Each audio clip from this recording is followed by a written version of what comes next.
Continuamos acompañándote, ya está Zulma Balfre con nosotros, por supuesto, aquí también. Vamos a seguir aprendiendo y seguir profundizando acerca de las enseñanzas de Medfox. En este caso, el tema es resuelve tus problemas, ¿no? ¿Cómo estás, Zulma? Buenas tardes, gracias por Hola. acompañarnos. Buenas tardes, Mabel, gracias. Mira, hoy vamos a ampliar con respecto a lo que hablamos la semana anterior, que hablábamos de tratamiento y Sí. hablábamos de intervención. Para que a la gente le quede en claro este micro que estamos haciendo del librito con respaldo bibliográfico, estamos hablando de Medfox, Resuelve tus problemas, para que vean la parte no tanto pedagógica, pero sí la parte práctica. Los tratamientos y las intervenciones de las cuales hablamos dentro de la enseñanza metafísica no tienen que ver con intervenciones alopáticas, como que te damos una receta de algo. Son a nivel mental y emocional. La metafísica, para ampliar un poquito la información de la gente que está siguiendo este micro, si bien no tiene dentro de lo que es Argentina una base académica, actualmente y hace muy poco tiempo tiene un respaldo de una universidad, ¿sí? Está en Miami y que también tiene sede en Caracas, Venezuela, que es donde nació este movimiento con Connie Méndez. También Medfox es parte de este movimiento porque sería nuestro abuelo espiritual. Bueno, hay una diplomatura, ¿sí?, con nivel académico. Por el momento se está haciendo online. El respaldo para esa diplomatura es toda la información que durante 45 años Rubén Cedeño, con las conferencias, ha ido vertiendo, ¿sí?, para que los grupos de expansión de esta enseñanza se fueran formando. Nosotros, cuando transmitimos este conocimiento, también tenemos una organización no académica, pero sí pedagógica, para poder llevar, ¿sí?, esta enseñanza no solamente de manera práctica, sino que la persona la pueda recibir, tenga respaldo bibliográfico, pueda ampliar el conocimiento y pueda practicarlo en su vida. Y el motivo o el objetivo de esta enseñanza es que la persona conciencie, ¿sí?, su ser interno, despierte, empiece a solucionar sus problemas, sus inconvenientes. Es como ese pare de sufrir que a veces se escucha por ahí. Bueno, de esa manera nosotros, a través de conocimiento, de enseñanza, sin por este momento origen académico dentro de la Argentina, pero sí con una orientación pedagógica, nosotros vamos transmitiendo. Eso quiere decir que la enseñanza está organizada.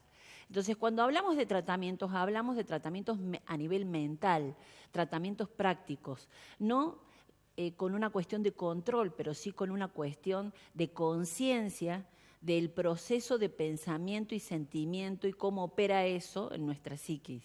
Entonces, si la producción nos pone la primera diapositiva, vamos a hablar de qué tipo de tratamientos nosotros proponemos dentro de las actividades. El tratamiento es espiritual.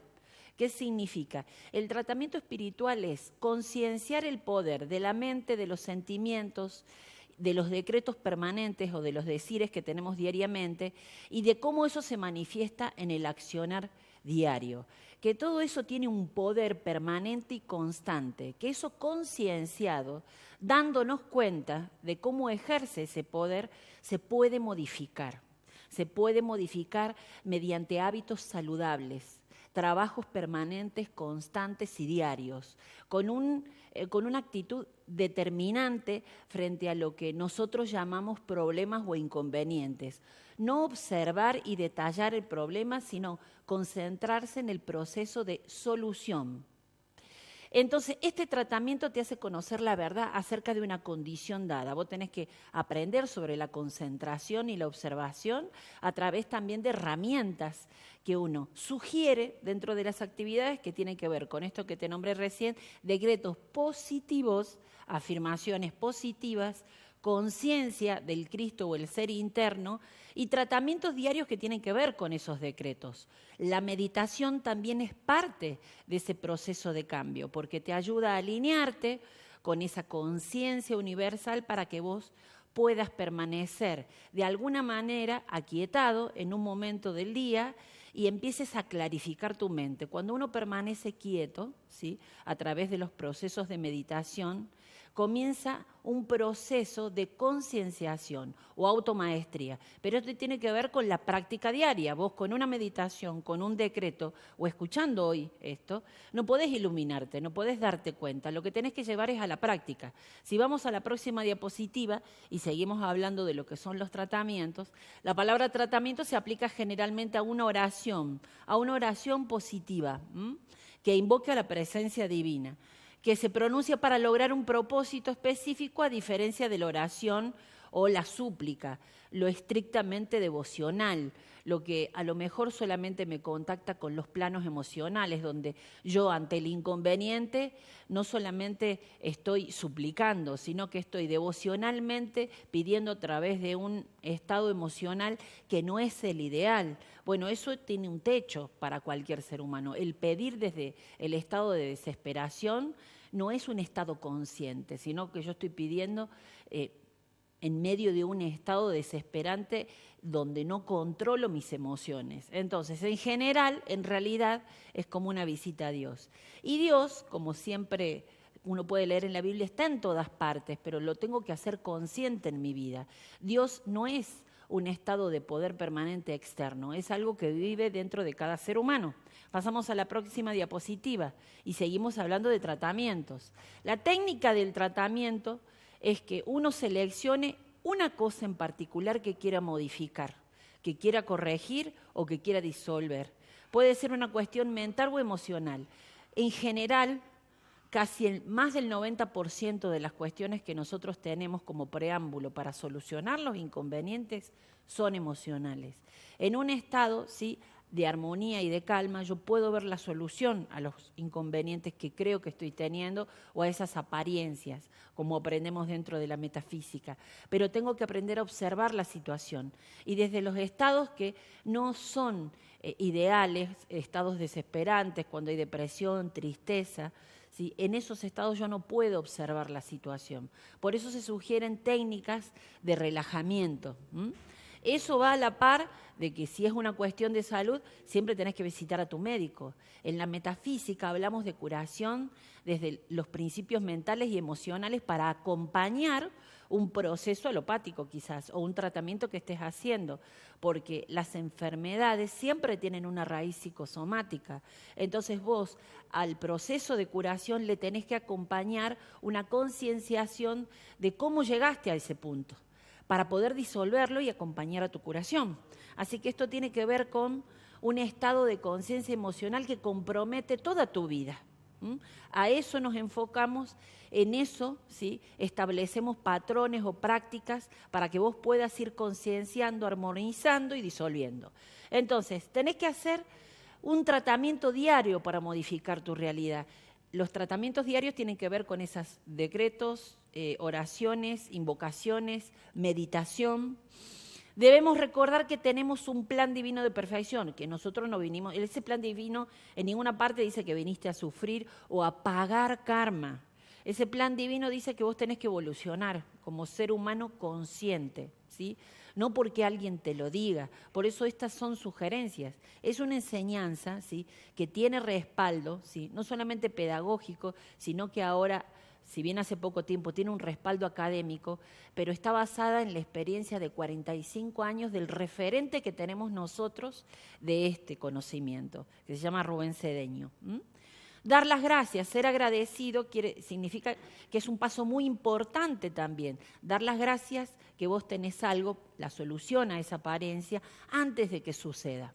Ser agradecido también es un proceso de concienciación y te ayuda a que vos modifiques esos estados. Mantener pensamientos positivos, que si vos querés solucionar una apariencia, no te ocupes diariamente de detallar el inconveniente. Te recuerdo que si es una falta de salud, al único que le tenés que detallar, ¿sí?, todo eso es a tu propio médico. Después, tenés que concentrarte en el proceso de curación, no hablar permanentemente de la falta de salud. Esto también conlleva cuando tenés un obstáculo, cuando tenés un problema. No tenés que detallar diariamente cuál es el problema o cuál es el obstáculo, porque se potencia el estado emocional que vos tenés. Entonces, con un estado emocional sin control, con un estado emocional que solamente se asocia a un estado desesperante o de tristeza, no hay un proceso de curación, no hay un proceso de conciencia.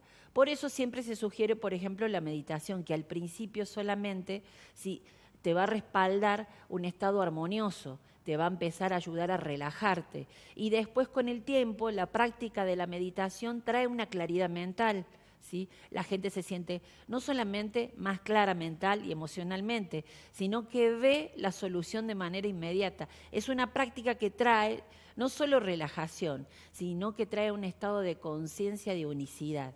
Vos empezás a asociarte con planos que te ayudan a solucionar esos inconvenientes y no con los planos emocionales colectivos que solamente atentan contra el estado armonioso de las personas, ¿verdad? Hablar de los problemas no es algo que prospere para que vos soluciones tus inconvenientes. Mantener pensamientos positivos y mantenerse en armonía. La armonía tiene que ver con esto que te describía recién, con esa contaminación que uno propicia hablando del inconveniente o hablando de los problemas permanentemente. No solamente hablando. A veces, cuando uno está en un ámbito donde se está detallando inconvenientes, o por ejemplo un ámbito familiar donde se vive en caos, el permanecer en silencio y no contribuir a la solución de esas situaciones también propicia, ¿sí?, un estado de desequilibrio. Así que esto tiene que ver con un estado de conciencia permanente para que vos soluciones lo que querés disolver en tu vida como inconveniente que tenés, ¿no? Llama a Violeta, le quito poder. Yo no le estoy potenciando esto, sino que te estoy describiendo cómo la gente vive las situaciones y que veas que estos tratamientos tienen que ver con compromisos mentales y emocionales de sanidad. Pasamos a la próxima diapositiva. Entonces, un decreto, cuando nosotros hablamos dentro de los micros de los decretos, son cosas que nosotros generalmente repetimos, pero no somos conscientes de que tienen poder, que vos, como te decía hace un momento, detallas el problema, potencia ese estado en el que vos estás. Entonces, el decreto es una afirmación verbal o mental que tiene que ser positiva. Y, por ejemplo, dentro de los libros hacemos invocaciones que tienen que ver con ese estado de conciencia, de unicidad, invocando el poder de Dios y que vos lo concienciés. Pero en realidad el decreto es una afirmación positiva, que vos no hables de cosas negativas. Y eso tiene que ver con una determinación y un esfuerzo constante, porque en general, mira, Mabel sabe, como es periodista, tiene que comentar y dar informaciones, pero también tiene un timing permanente para no involucrarse con las cosas que está informando. ¿Por qué? Porque si vos te involucrás emocionalmente, formás parte de eso que estás hablando. Entonces, esto requiere, ¿sí?, de un ejercicio permanente. Entonces, estos decretos, cuando está respaldado por un sentimiento y un pensamiento positivo, se manifiestan tarde o temprano, porque el subconsciente no tiene sentido del humor. Y si vos le repetís permanentemente algo negativo, lo expresa en tu vida. Entonces, fíjate cuando mucha gente vivió en ámbitos, ¿sí?, críticos, en ámbitos donde no se lo valoraba. Los chicos, ustedes ven que a veces van a departamentos de psicopedagogía porque a lo mejor tienen inconvenientes en el aprendizaje o X causa. Bueno, esto tiene que ver con un compromiso familiar porque esa curación o el proceso de maduración de un niño tiene comprometida primero la familia y después el ámbito educativo. Bueno, ¿qué significa? Que es muy importante lo que vos le expreses a tu hijo porque eso le va formando, ¿sí?, le va formando su carácter. El ámbito de seguridad lo tiene que tener desde dentro hacia afuera. Bueno, esto en algo que no quiero ahondar porque yo no soy psicopedagoga, ni tengo ningún departamento que pueda asistir al niño en su evolución, pero sí he formado parte de ámbitos familiares donde a lo mejor un sobrino, un hermanito vivía en ese estado y hubo que acompañarlo en ese proceso de maduración. Bueno, lo que le decís a una persona, eso le va formando su aspecto emocional y lo va formando como ser humano. Entonces es muy importante que vos conciencies que lo que te repetís diariamente alimenta lo que vos vas a proyectar. Entonces, pasamos a la última diapo. Eso te va a ir cambiando las cosas, te va a ir ayudando. Esta es la última, los consejos. Esta era la última de la última actividad, pero lo que pasa es que agregamos una más para poder explicar nuevamente lo que es un tratamiento. Hay que ir al grano y no hay que dar vueltas. Tenés que ser consciente de que si hay algo que solucionar, te concentres en eso. Hay que cultivar el sentido del humor y no ser tan fatalista en la vida. Y para ir al cielo es mejor y muy necesario trabajar por el pasaje. ¿Qué significa? Para vivir en un paraíso permanente, vos tenés que esforzarte permanentemente. Y ser feliz tiene que ser un motivo de inspiración y también un motivo de ayuda. Todo esto te tiene que servir a vos y le tiene que servir a todos los demás. Una persona, ¿sí?, que tiene dentro de su proceso de vida intenciones de cambiar es una persona que también contagia sus ganas de vivir. Entonces, vos podés sumarte a esto porque no solamente vas a cambiar vos, sino tu entorno. Así que es algo permanente, el esfuerzo es permanente en tu vida, lo que vos tenés que aplicar para que eso también se contagie a tu alrededor. Este es un proceso que requiere de determinación permanente y constante, de esfuerzo diario. Estas prácticas que nosotros te sugerimos son para todos los días y vos podés ampliar el conocimiento con la bibliografía. Te invitamos a la Mitre 37, ¿sí?, en la Galería Palacio los días martes, jueves, viernes, sábado y los días lunes. También tenemos actividades de metafísica. Si vos googleás y pones Escuela Metafísica de Salta, vas a tener esta información ampliada. Buenísimo, muchísimas gracias, Zulma, gracias por acompañarnos como siempre, espero que sigan aprendiendo y sobre todo poniéndolo en práctica, ¿no? Que tengas una linda jornada, nos vamos a la pausa, quédate ahí, ya volvemos.